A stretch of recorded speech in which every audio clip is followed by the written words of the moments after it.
자, 여러분 마지막 주제 발표는요. 4차 산업혁명 시대 장애인 고용을 위한 정부와 기업의 역할입니다. 네, 발표해 주실 분은요.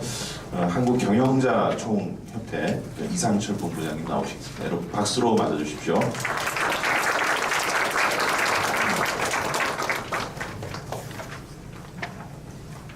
예, 안녕하십니까. 방금 소개받은 경총의 이상철 본부장입니다. 먼저 좀 죄송하다는 말씀을 좀 드리고 시작을 해야 되겠는데 PT 자료를 만들어서 여러분들한테 보여드려야 되는데 사실은 제가 담당 업무가 장애인 고용뿐만이 아니고 비정규직 고용도 있어가지고 언론 지상에 좀 보셨겠지만 지난주하고 이번 주 사방에서 두들겨 맞느라고 정신이 없어가지고 준비를 못해서 대단히 죄송합니다. 그래서 제 앞에 와서 자료집 보니까 제 앞에 부학장님한테 기대를 크게 걸고 있었는데 부학장님도 또 PT 자료를 준비를 해오셔가지고 대단히 죄송하다는 말씀드리고요.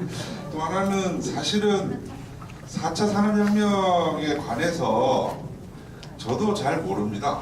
그래서 여태까지 4차 산업혁명 토론에 가면 제 자리는 여기가 아니었고 여기였거든요. 여러분들 자리였거든요. 근데 사실은 뭐 4차 산업혁명 때문에 제 일자리도 어떻게 될지 모르겠고요. 그런 상황인데 교수님이 하도 간곡하게 부탁을 하셔가지고 제가 수락을 하게 됐습니다. 그래서 다시 요약하면은 발표 자료의 좀 수준이 앞서 말씀하신 전문가 분들보다 굉장히 떨어질 겁니다. 근데 또 수준이 떨어지면 듣기에 굉장히 편하시니까 그런 점 감안해서 들으시면 되겠습니다. 그래서 제가 발표할 주제는 4차 산업혁명 시대 이제 장애인 고용을 위한 정부와 기업의 역할인데요. 그래서 앞에 좀 일단 현황을 좀 설명을 드리고 간단하게 또 뒤에 부분에서 말씀을 드리겠습니다.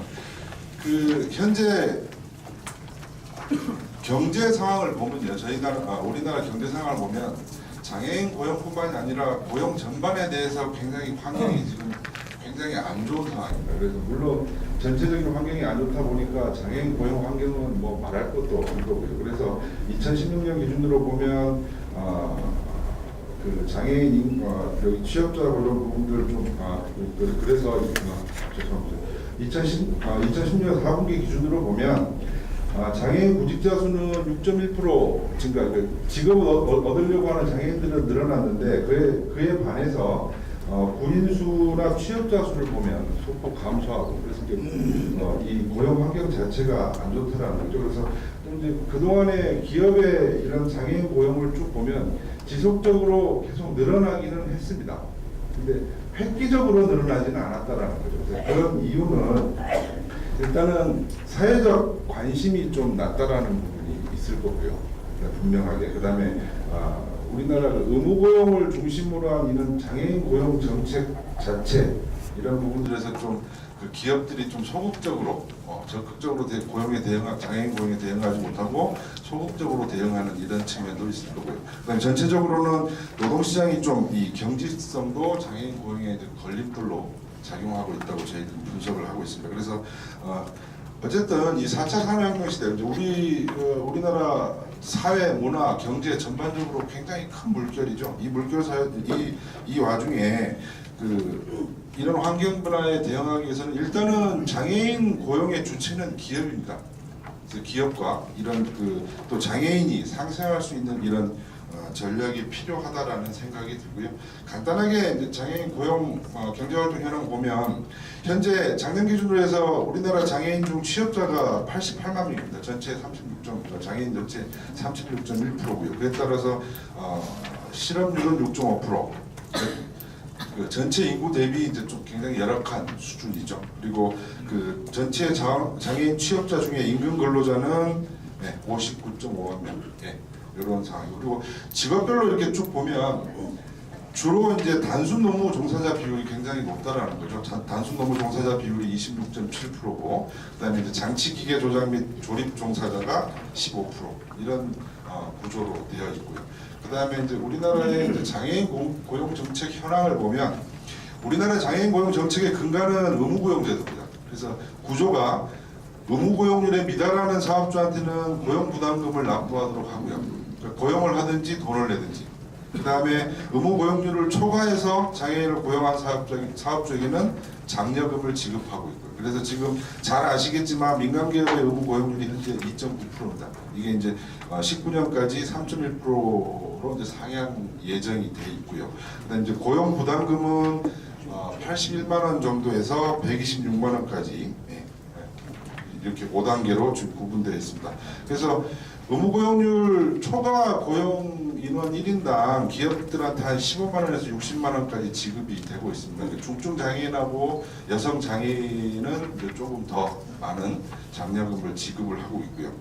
그래서 사실은 이제 이 의무 고용 제도가 기업한테 부담이 되고 있는 것은 사실입니다. 근데 과거하고는 조금 굉장히 기업의 인식들도 좀 나아졌다라는 거죠. 그래서 의무 고용률을 물론 지금 현재도 뭐 이 의무 고용 달성을 위해서 그 노력을 안 하는 기업들도 분명히 있겠습니다만은 그 상당수 기업들은 그래도 의무 고용 달성을 위해 좀 지속적으로 노력을 하고 있다라는 거죠. 그래서 저기 자료에 보시면 민간기업 장애인 고용률 추이를 보시면 아직도 미미한 수준이긴 합니다만 2000년 이후에 그 고용률을 보시면 0.73에서 90년부터 2000년까지는 거의 변화가 없다시피 했는데 2000년 이후에 0.73에서 2016년에 2.56%까지 좀 상당히 좀 높아지고 있습니다. 물론 정부에서 계속 채찍질을 가했던 측면들도 있지만 나름 그 기업들도 그렇게 노력을 하고 있다라는 부분을 좀 이해를 해주셨으면 좋겠고, 근데 그 실태조사를 보면요, 그 기업들한테 실태조사를 보면은 뭐 누누이 나오는 얘기지만 그 왜 기업에서 그 장애인들을 잘 채용을 안 하느냐라고 물어보면 기업의 대다수 기업들이 말하는 이유가 적합한 장애인력을 찾기도 어렵고 그에 맞는 직무도 좀 만들기가 어렵다라는 부분을 계속 호소를 하고 있습니다.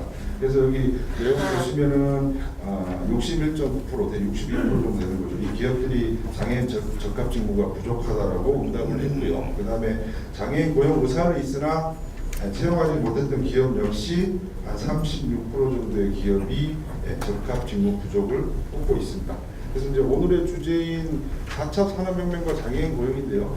4차 산업혁명이 뭐 계속 얘기가 있었습니다만 사실은 이제 작년 1월에 다보스 포럼에서 이게 주제가 되면서 우리나라에도 굉장한 화두로 지금 부상을 하고 있는데, 아까 모두에 말씀드렸지만 저는 뭐 4차 산업혁명 전문가가 아니니까 다른 페이퍼들을 쭉 이렇게 보면 4차 산업혁명으로 일자리가 늘어날 거냐 줄어들 거냐라는 것들은 이제 학자들 간에 조금 상반된 견해들이 있는 것 같습니다. 그러니까 4차 산업혁명으로 인해서 단순 반복적인 직무를 가진 이런 업종들은 상당 부분 사라질 거다라고 주장하는 학자들도 있고요. 또는 이제 이 4차 산업혁명으로 관련해서 새로운 이제 기술 직무가 나타나서 일자리가 많이 창출될 거다라고 주장하는 학자들도 있고요. 그래서 사실은 이제 뭐 어떤 게 맞는지는 지켜봐야 되겠지만 전환점에 서 있다라는 건 사실이라는 거죠. 고용이 늘어날지 줄어들지는 모르겠지만 이런 전환점에 있다라는 말은 분명한 사실이고요. 또 4차 산업혁명이 고용에서 미치는 효과 중에 하나는 대단히 이제 중요한 하나는 고용 형태가 다양해진다라는 거예요. 그러니까 기존에 지금 그 고용 형태를 생각하면 9시에 출근해서 6시에 퇴근하는 이런 풀타임 잡을 이제 머리에 떠올리는 경우도 많은데 이제는 시간, 장소에 구애받지 않는 이런 직업군들이 다양하게 생긴다는 거죠. 현재도 지금 뭐 일부이긴 하지만 그런 현상들이 벌어지고 있지만 꼭 회사에 출근하지 않더라도 집에서 근무하는 경우, 그러니까 좀 뭐 스마트 워크니 뭐 이런 부분들이 되는 걸 봐서 이런 부분들이 이제 앞으로 더 빨라지겠죠. 그래서 그 다양한 이런 고용 형태 자체도 장애인에게는 좀 기회인 측면들이 있을 수 있다라는 그런 부분들을 생각하고요. 역시 이제 전반적으로 말씀을 드리면 4차 산업혁명 시대의 가장 중요한 포인트는 과거에는 이제 우리 기업들이 투자를 하면 투자를 한 만큼 일자리가 생겼습니다. 과거에는 왜냐하면 뭐 일거리가 생기면은 더 채용을 해서 고용을 하면은 거기에 따른 또 그 매출이 일어나고 이런 시대인데 지금은 투자를 한다고 해서 일자리가 생기지를 않는다라는 거죠. 과거만큼 생기지도 않을 뿐더러 또 어떤 경우에는 투자를 하면서 자동화가 이루어지면서 과거에 있는 인력까지 감축하는 이런 경우들이 생겨난다는 겁니다. 그래서 이 4차 산업혁명 자체가 장애인 고용 측면에서도 볼 때 역시 기회와 긍정적인 측면과 부정적인 측면이 분명히 같이 공존한다라는 거죠. 그래서 우선 긍정적인 측면을 보면 아까 앞에 어떤 분께서 플로어에서 말씀을 하시는데 일단은 그 기술을 활용하기 때문에 기술이 발달하기 때문에 장애인 보조기구나 뭐 이런 부분들에서 여러 가지에서 좀 혁명적인 변화들이 나타난다라는 거죠. 그 말은 뭐냐면 기존의 비장애인과 장애인 간의 그 신체적인 갭이나 이런 부분들, 그러니까 물리적 갭들을 많이 줄여줄 수 있는 이런 부분들이 생긴다라는 겁니다. 그런 부분들은 이제 분명히 장애인들에게는 긍정적인 부분이고요. 또 하나는 아까도 말씀드렸지만 이 정보통신 기술의 발달 자체가 이제는 한 곳에 모아놓고 일을 굳이 시킬 필요가 없다라는 겁니다. 사방에 흩어놓고 일을 시켜도 별 무리 없이 잘 굴러간다는 거고 오히려 그게 더 효율적인 효과를 발휘하는 이런 부분들도 있다라는 거죠. 그래서 그런 부분들은 장애인들 같은 경우에 사업장으로 출근해서 뭐 이렇게 하고 하는 부분들이 많이 줄어들고 이런 부분에서는 뭐 집에서 굳이 사무실이 아니어도 일을 할 수 있는 위치들에 가서 일을 할 수 있다는 것은 장애인들한테 분명히 긍정적인 측면이라는 겁니다. 다만 이제 부정적인 측면은 아까도 말씀드렸지만 그 앞에 4차 산업혁명하면서 고용에 어떤 효과가 일어날 거냐라는 부분에서 일자리가 늘어날 거다 줄어날 거다 여러 가지 그 학자들의 견해가 있었지만 공통된 의견은 일단 단순 반복적인 업무 자체는 상당 부분 줄어들 것이다 라는 부분에서는 다 견해를 일치하는 것 같습니다. 근데 지금 현재 장애인 고용 아까 말씀드렸지만 상당 부분이 이런 단순 반복 업무에 종사를 하고 있다라는 거죠. 그래서 이런 부정적인 측면들도 같이 있다라는 겁니다. 그래서 이게 급격하게 일어날 경우에는 장애인 고용에 또 부정적인 영향을 많이 미치지 않겠나라는 부분이 있고 그 정보통신 부분에서 가장 중요한 부분은 이 정보통신의 접근성이거든요.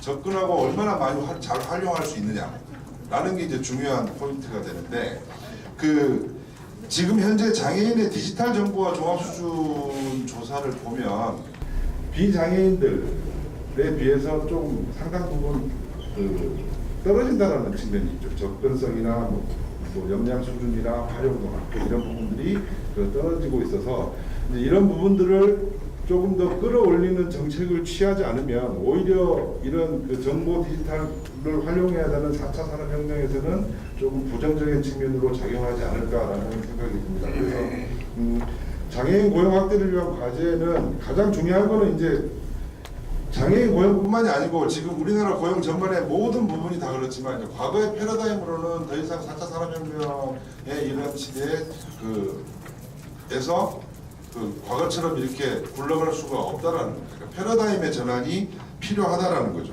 그래서 일단은 앞에서도 말씀드렸지만 그 장애인이 이제는 뭐 고용 안 하면 거기다 뭐 그 부담금 매기고 이렇게 해서는 그 고용의 활성화나 이런 거를 거두기가 과거보다는 굉장히 어렵다라는 거죠. 그래서 일단 아까 말씀드렸지만 장애인이 소외받지 않도록 정보통신 기술에 대한 장애인 접근성 향상에 중점을 두고 이건 이제 국가가 할 일이죠. 물론 채용된 장애인에 대해서는 뭐 기업에서도 그런 부분에서 기울여야 되겠지만 그리고 이제 산업계에서도요. 기업 맨날 정부 보고 뭐 이거 해달라 얘기만 할 수가 없으니까 저희들도 이제 4차 산업혁명 시대에 맞춰서 기업도 뭐를 해야 될 거 아닙니까? 그렇죠? 그래서 기업에서도 아직도 이제 많이 돌아다니다 보면 기업에서 장애인 고용 자체를 사회적 책임으로 생각하는 그런 CEO들이나 기업들이 있습니다. 근데 모든 부분에서 그렇지 이걸 사회적 책임이라고 생각하면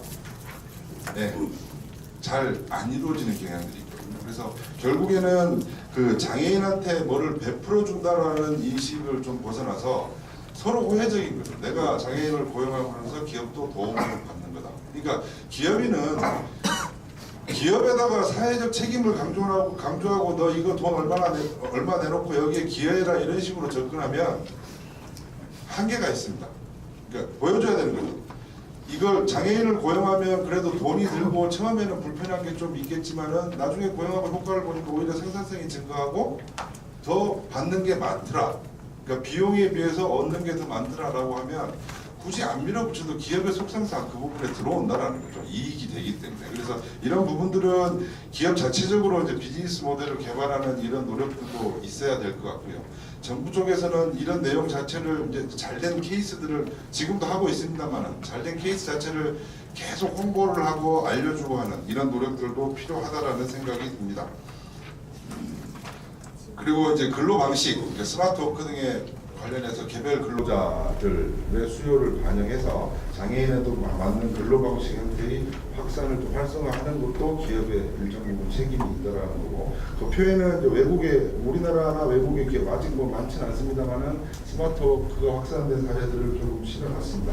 그래서 그 4차 산업혁명 시대에서는 앞에서도 좀 말씀을 드렸습니다만은 고용 의무를 부과하는 정책보다는 고용을 지원하는 정부 정책의 방향도 고용을 지원하는 정책 쪽으로 가야 되지 않겠나라는 생각이고요. 그래서 또 오늘 이제 그 4차 산업혁명에서는 고용 형태가 다양해지기 때문에요. 그러니까 전체적인 고용도 그렇고 장애인 고용도 마찬가지입니다. 다양한 욕구들을 가지고 있다라는 거죠. 어떤 사람은 뭐 하루에 뭐 8시간 일하는 것도 나는 싫다. 오전에만 근무해서 나는 오후에 내일을 보고 싶다. 또는 회사에 굳이 출근해서 뭐 일할 필요 없냐. 나는 집에서 되면 하고 싶다. 이런 다양한 욕구들이 있다라는 거예요. 그런데 지금 현재 우리나라 노동법이나 규제들은 과거에 이런 산업화 시대 때 만들어둔 노동법이나 규제가 그대로 있다라는 거예요. 다시 말해서 아침 9시에 출근해서 8시에 퇴근하는 정규직 근로자를 중심으로 모든 법이나 규정들이 돼 있습니다. 이렇게 이제 법이 돼 있다 보니까 문제가 이제 시간이 지나면서 어떤 문제가 발생하냐면 기존에 이런 정규직 틀 안에 있는 근로자들은 보호가 강화되는 거죠. 법도 그렇게 만들었고 규제가 그렇게 만들어졌으니까. 근데 이 사람들을 강화하다 보니까 그 밖에 있는 사람들은 들어가기가 굉장히 어려워지는 거예요. 그래서 이제 그 장애인들도 마찬가지죠. 기존에 이런 부분들에서는 장애인들은 그냥 비장애인 근로자들보다 이런 다양화 형태가 더 많을 수도 있는데 이런 부분들이 법이나 규제들이 좀 제한을 하는 이런 경향들이 있어서 이런 부분들의 다양한 욕구를 좀 발휘할 수 있는 이런 규정의 법이나 규제의 개선이 필요하다라는 거고요. 의무고용제도는 뭐 과거의 의무고용제도 때문에 기업들이 좀 장애인들을 고용하는데 뭐 이런 효과들도 분명히 보긴 했습니다. 보고 있습니다. 근데 실제 이제 더 이걸 또 계속 올려가지고 의무고용을 더 확대해가지고 기업들을 더 계속 푸시를 할 것이냐, 그 부분은 좀 생각을 해봐야 된다는 거죠. 여기서 고용률을 더 올리면 기업들이 그만큼 더 고용을 할 것이냐 라는 부분들은 이제 저는 이제 기업 측면에서 얘기를 하니까 이미 이제 의무 고용률 같은 방식으로 고용을 늘리기에는 좀 한계에 다다르지 않나. 그러니까 대기업들은 물론 여유가 있겠지만 중소기업 같은 경우는 우리나라 양극화가 대기업과 중소기업 간의 양극화가 너무 심하기 때문에 대기업들은 고용을 하든지 돈으로 때우든지, 이런 표현 써서 죄송합니다. 돈으로 때우든지 둘 중에 하나 선택이 가능합니다. 근데 밑에 내려가면 고용하는 것도 부담스럽고 돈으로 때우는 것도 부담스러운 기업들이 많다라는 거죠. 근데 이런 기업들한테 계속 의무 고용률을 올려서 부담금을 올리고 해서 이렇게 접근하는 자체가 과연 효과가 있겠느냐라는 부분들을 좀 고려를 한번 해봐야 될 것 같고요. 특히 이제 인프라 확충이 굉장히 중요한 거 아니냐. 그러니까 이런 겁니다. 그러니까 장애인들 고용의 다양한 이제 아까 말씀드린 그 산업기술의 발달이, 과학기술의 발달이 비장애인과 장애인의 물리적인 이런 격차를 좀 줄여주는 역할을 할 거라고 했는데, 근데 이런 부분에서 그러니까 뭐 장애인 관련 그 의학 보조기구나 이런 거를 만들 때 장애인들에게는 굉장히 필요하지만 시장에서는 그다지 판매처나 수익이 별로 안 나는 이런 장비들이 여러 가지가 있다라는 거죠. 그러니까 그걸 민간에 전적으로 맡겨놓으면 안 된다라는 겁니다. 시장성이 없기 때문에 잘 안 만든다라는 거죠. 분명히 장애인에게는 필요하지만 시장에서 기업들이 만들지 않는다라는 거죠. 그리고 우리나라 대부분 이런 보조기구나 공학기구를 만드는 기업들이 영세기업들입니다. 대부분이. 그래서 영세기업들에서 이 부분에 R&D 투자를 하거나 하기가 굉장히 어렵다라는 거죠. 이런 부분들은 정부가 나서서 그 관련 R&D를 할 수 있는 뭐 연구소들을 만들어서 연구를 해서 그걸 기업에 지원을 해준다거나, 그 다음에 기업에만 맡겨놓으면은 생산이 안 되는 이런 부분들에서는 정부에서 좀 예산을 써서 생산돼서 장애인들에게 도움을 줄 수 있도록 하는 그런 부분들이 좀 필요할 것 같고요. 그다음에 이제 요거는 자료에는 있지만 그 아주 좀 지역적인 문제여서 그냥 간단하게 말씀드리고 넘어가겠습니다. 그리고 장애인 고용 촉진 기금에 대한 정부 출연금 확대인데요. 지금 현재 장애인 고용 촉진을 위한 재원은 전적으로 사업주의 고용 부담금에 의존하고 있습니다. 그 정부 일반 행위 출연금이 한 5% 정도 수준이거든요. 이 부분도 그 4차 산업혁명에서 장애인 고용을 확대하려고 한다면 정부의 좀그 출연금을 확대한다든가 이런 좀 의지가 필요하지 않겠나. 그리고 고용 부담금의 사용 용도도 지금은 사용 용도가 아주 포괄적으로 정의가 돼 있어서 그냥 뭐 여러 군데다 뭐 없이 막 쓰고 있는데, 외국 같은 경우는 그 사업주가 납부한 이 부담금은 장애인 지원을 중심으로 쓰도록 엄격하게 법률로 정해져 있거든요. 그래서 우리나라도 결국엔 뭐 사업주가 부담금 낸 거 장애인 고용으로 써야 된다 하면 이런 부분들을 법률에 명시한다든가 이렇게 해서 좀 엄격하게 용처를 제한해서 장애인 고용을 위해서 지원이 이루어져야 되지 않겠나라는 그런 말씀을 드리고요. 끝으로 이제 정리하자면 결국은 뭐 4차 산업혁명은 이제 다양한 것 같습니다. 다양한 기술의 발전 이런 것도 있지만 다양한 그 욕구들을 흡수한 이런 정책이나 이런 것들을 펴지 않으면 적응하기가 힘들다라는 거죠. 그래서 기업의 다양한 장애인 고용 욕구, 그다음에 또 장애인의 욕구 이런 부분들을 포괄해서 다양하게 맞출 수 있는 이런 정책들이나 기업의 노력이 필요한 거 아닌가라는 말씀을 드리면서 마치겠습니다. 예, 감사합니다.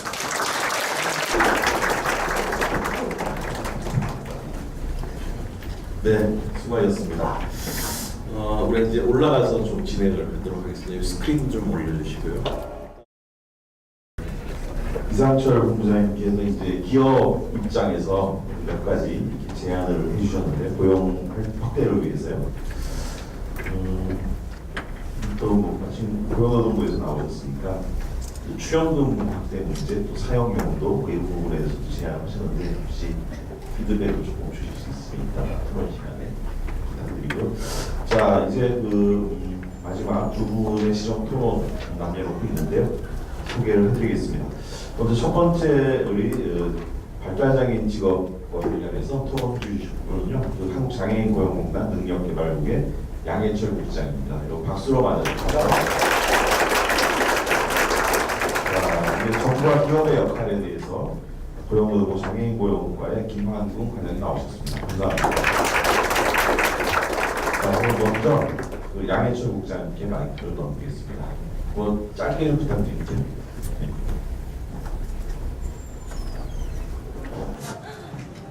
그 시간이 5시가 넘어가고 있는데 이 자리에 앉아 계신 것 자체가 상당히 존경스럽습니다. 좀 다 가시지 않을까 싶어서 걱정이 했는데 아마 그 여러분들이 남아 있는 것이 그만큼 장애인 그 고용이 4차 산업혁명에 영향을 미칠 때 우리가 이 자리에서 결정을 하지 않지만 이렇게 토론하는 게 의미가 있어서 끝까지 많은 분들이 남아 계신다고 생각을 합니다. 저는 오늘 그 우리 부학장님의 지정 토론자로 나섰는데요. 사실 오늘 제가 드리고 싶은 말씀은 이제 발달장애인에 대해서 4차 산업혁명에 좀 집약해서 말씀을 드리겠습니다. 우리 그 부학장님께서 전반적인 그 발달장애인에 대한 것을 말씀을 많이 하셨기 때문에 저는 4차 산업혁명에 맞춰서 말씀을 드리고자 합니다. 그 4차 산업혁명이 이제 도입이 되면 발달장애인에게는 뭐 부정적인 측면이 많을 것이라고 했습니다. 우리 변미수 박사님 말씀하실 때 뭐 장애인 고용이 되지 않지 않느냐 이런 걱정을 했는데, 사실 발달장애인을 또 저희가 생각하면 제가 발달장애인 직업이 보면 뭐 단순 제조, 뭐 행정 지원, 사무 지원, 서비스 보조, 뭐 결정되는 것들이 뭐 보조, 단순, 지원 이런 것들이. 근데 대부분 말씀하시길 그런 것들이 사라질 직업이라고들 말씀들을 하십니다. 그래서 어떤 분은 이렇게 이야기하니까 발달장애에 대해서 빠르게 대처하지 않으면 재앙이지 않느냐 그러는데, 최근에 저희 공단도 그렇고 고용부도 그렇고 발달장애인에 대한 서비스 확대가 하도이긴 합니다. 뭐 최근 앞으로 몇 년이 걸릴지 모르겠지만 빠른 시기에 전국 시도에 발달장애인 훈련센터가 다 설립이 될 예정입니다. 그리고 공단에 많은 정책들이 지금 발달장애인이 많이 맞춰져 있는 추세입니다. 그런데 이제 4차 산업이 오면은 지금 준비하고 있는 것들이 또 어떻게 변화해야 되냐는 것도 깊게 생각해 볼 필요가 있는 것 같습니다. 또 특히 이제 그 우리가 4차 산업하면 뭐 사물 인터넷, 뭐 인공지능, 빅데이터 이게 또 발달장애로 맞을 것이냐? 그럼 어디다 취업을 시키지? 막연하게 이제 두려움도 있고 또 뭐 기거경제나 우버 이런 형태의 새로운 근로 형태 출현도 결코 발달장애한테 유리한 것은 없을 것 같고 그런 것들에 대해서 부정적인 요소가 있다라고 먼저 한번 제가 생각을 해봤고요. 그러나 또 긍정적인 측면도 있다고 생각합니다. 기본적으로 뭐 단순 뭐 지원 이런 것들 없어지면 제가 발달장애는 무조건 단순한 거, 뭐 지원하는 거 이런 데만 직업을 생각했는데 또 그렇지 않을 수 있는 그런 게 있다고 생각합니다.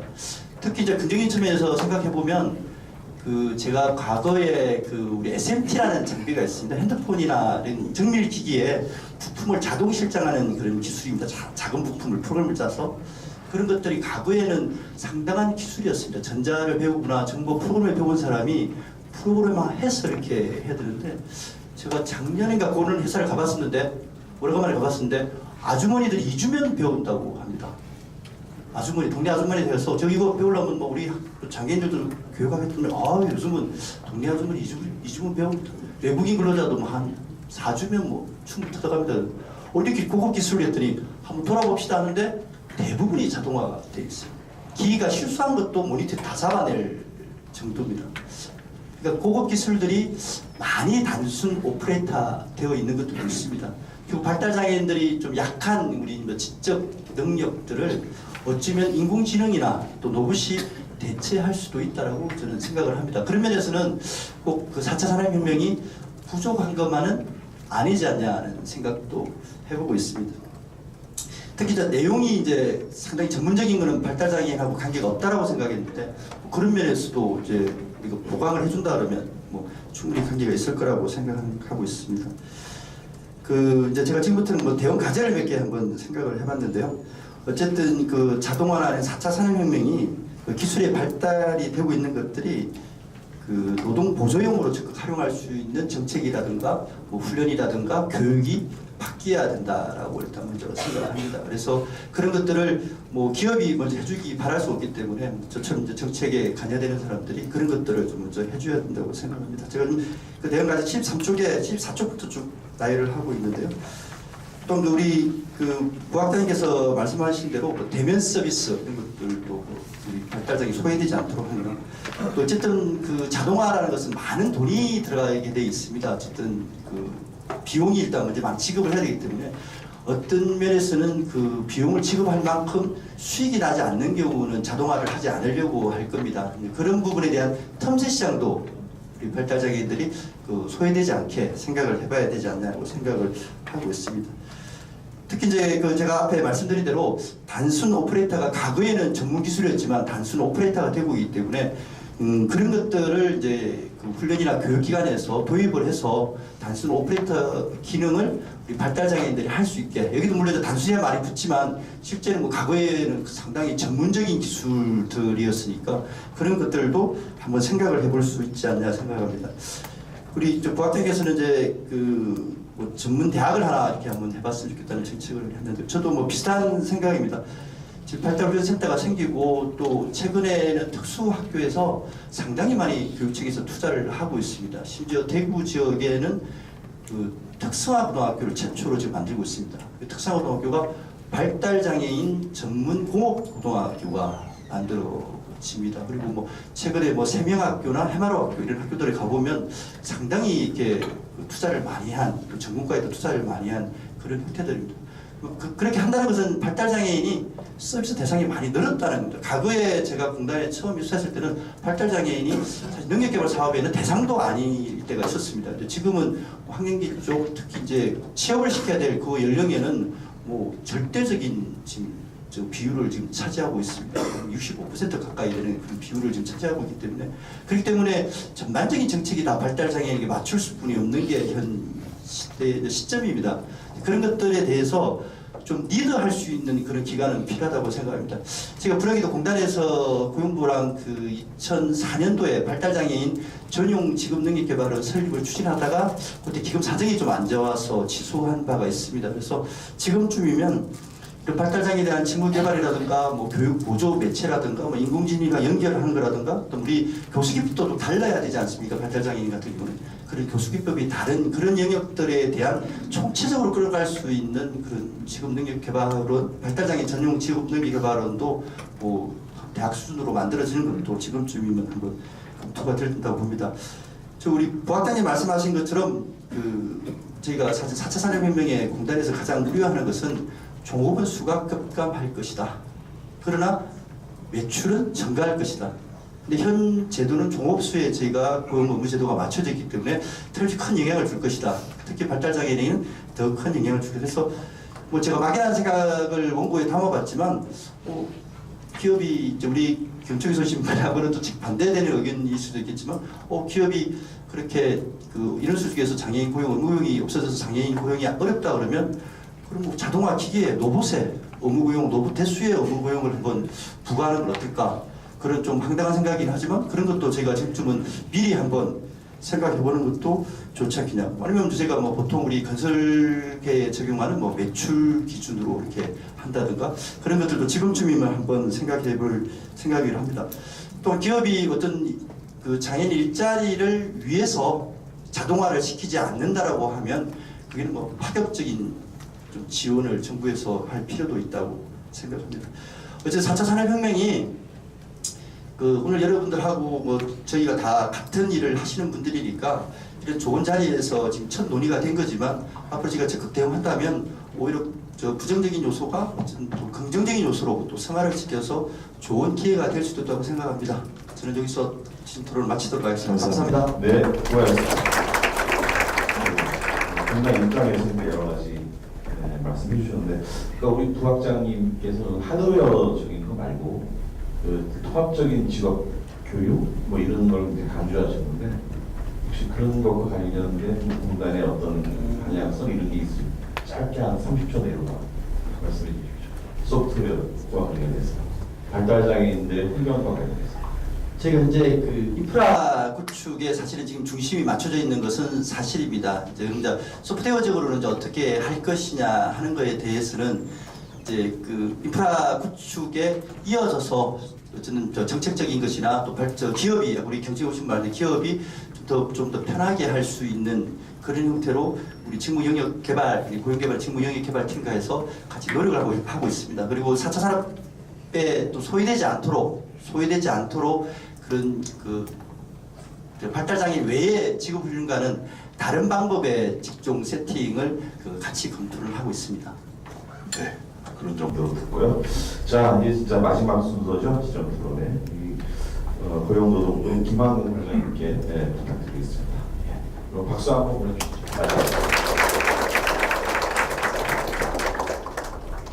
네, 오늘 첫 번째 드는 생각은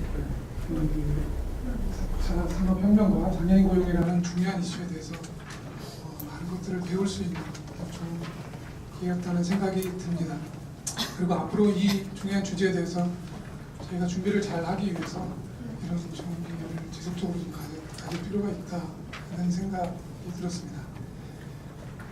그러면서도 한편으로 굉장히 부담스럽고 고민이 많이 되는 것들이 많습니다. 이렇게 크게 저는 생각이 다를 수도 있지만 크게 두 가지로 이렇게 생각을 해봤습니다. 그러니까 일부 이견은 있습니다만 대체적으로 4차 산업혁명이 비장애인 일반적인 일자리 고용에 미치는 영향도 그렇지만 마찬가지로 장애인 고용에도 부정적인 영향을 미친다 하는 것이 대체적인 의견인 것 같습니다. 그래서 아까 첫 번째 세션에서도 두 분 발표자께서도 반복해서 지적해 주셨습니다만 작년도 다보스 포럼에서 나온 미래의 직업 보고서에서 향후 5년간 500만 개 일자리가 감소될 전망이다. 좀 더 구체적으로 말씀드리면 사무행정 쪽에서 479만 뭐 이런 식으로 해가지고 한 720만 개가 줄어들고 또 그렇지만 일부 긍정적인 일자리가 늘어나는 분야도 분명히 있습니다. 경영금융 쪽에 49만, 뭐 컴퓨터 수학 40, 뭐 이런 식으로 해서 220만이 늘어나고 그래서 플러스 마이너스 하면 한 500만 정도가 줄어들 거다. 전체적으로 이렇게 좀 부정적인 암울한 전망이 대세를 이루는 것 같고요. 그리고 제가 자료를 좀 찾아보다 보니까 국내에서 이렇게 최근에 간단한 설문조사를 한 게 있는데 응답자의 72%가 제4차 산업혁명이 내 일자리를 위협할 것 같다. 이렇게 답변을 했다고 합니다. 그래서 분명히 저희가 이런 부분에 대응을 하기 위해서는 한쪽 측면에서는 4차 산업혁명이 그렇게 우리 장애인의 일자리에 부정적인 영향을 미치는 그런 부분을 어떻게 잘 대응을 해서 감소의 폭을 줄인다든가 또 다른 좋은 기회를 찾는다든가 또 불가피하다면 우리가 적절한 대응을 하기 위한 준비할 수 있는 시간을 볼 수 있게끔 하는 그런 대응을 하는 것이 한편에서 필요하다고 생각을 해봤습니다. 그리고 또 한편에는 분명히 4차 산업혁명이라는 것이 분명히 이렇게 위기가 되기도 하겠지만 또 어떻게 잘 대응하느냐에 따라서 기회가 될 수도 있다고 지적하는 분들이 많이 있고 저도 그렇게 생각을 하고 있습니다. 그래서 4차 산업혁명에 따라서 이렇게 부각되는 분야들 인공지능이라든가 로봇이라든가 드론이라든가 또 사물 인터넷, 자율주행 이런 기술들과 관련된 분야에서 일자리가 늘어날 수가 있기 때문에 이런 부분에 늘어나는 일자리에 원활하게 장애인분들이 진입을 하고 취업을 할 수 있게끔 어떻게 지원을 하고 또 체계화해 나가고 지원 정책을 또 인프라를 갖춰 나가느냐 이런 한쪽 측면에서 또 같이 병행해서 대응을 해주는 것이 필요하다. 이렇게 두 가지로 생각을 해봤고요. 그런 측면에서 기존의 그러니까 일자리에 미치는 부정적인 영향을 최대한 줄여나가고 시간을 벌기 위해서는 기존에 저희가 아까 경충의 이상철 본부장님께서는 굉장히 좀 부정적으로 이렇게 말씀을 해주셨는데요. 저희 장애인 고용의 핵심적인 현재의 툴이라고 할 수 있는 의무 고용률에 있어서도 물론 서로 생각이 다를 수는 있습니다만 저희가 생각하기에는 아직도 선진국이라고 할 수 있는 독일이나 일본은 우리보다 좀 낫고요. 독일이나 프랑스의 5% 6%까지 이렇게 상향 조정할 여지가 또 필요성이 충분히 있다고 생각을 합니다. 저희가 분명히 보면은 의무 고용률이 상향이 되면 실제 고용을 하는 고용률도 거기 따라서 이렇게 같이 상향이 됩니다. 그래서 아직은 당분간은 의무 고용률이라는 툴을 사용해서 좀 지속적으로 좀 상향 시켜 나갈 필요가 있다고 보고요. 그리고 그 이외에 또 그런 규제적인 수단 이외에도 또 지금 기업이 장애인 일자리를 늘려 나가기 위한 인센티브로 중요한 인센티브로 장려금 제도를 운영하고 있는데 장려금 지금보다 꽤 상당 폭 이렇게 상향 조정을 할 필요가 있다고 생각을 하고 있고요. 그리고 또 재정 당국하고 지금 협의를 하고 있는 단계입니다. 그래서 이런 인센티브를 좀 더 확대하고 강화해 나가면 아까 말씀드린 그런 부정적인 영향을 최소화해 나가고 시간을 벌 수 있는 그런 기회가 될 수 있다고 생각을 하고요. 그리고 그 이외에도 표준사업장, 현행하고 있는 표준사업장을 좀 활성화한다든가 또 기업들에 대한 통합고용지원 서비스라든가 장애인분들을 위한 취업성공 패키지 이런 여러 정책 수단들에 대해서 좀 부족한 부분은 좀 보완하고 이렇게 좀 현장에 맞게끔 이렇게 맞춰 나가는 것도 필요하다 그렇게 생각을 하고 있습니다. 그리고 한편으로 또 중요한 게 아까 또 백달장애인과 관련해서 또 조금 얘기가 나왔는데 경충의 이 본부장님께서도 지적을 해주셨고 기업들이 장애인들에게 일할 기회를 주는데 굉장히 어려움을 겪고 있는 게 장애인들에게 적합 직무 영역을 찾기가 쉽지 않다. 일정 부분 사실이라고 생각을 하고요. 정확한 지적이라고 적절한 지적이라고 생각을 하고 일리가 있는 지적이라고 생각을 하면서 결국은 장애인분들이 일을 할 수 있는 적합 직무 영역을 충분히 지금보다도 많이 더 발굴을 하고 확대해 나갈 여지가 충분히 있다고 생각을 합니다. 그리고 그런 노력들을 많이 장애인 고용공단과 저희 노동부가 같이 힘을 합쳐서 해 나가고 있고요.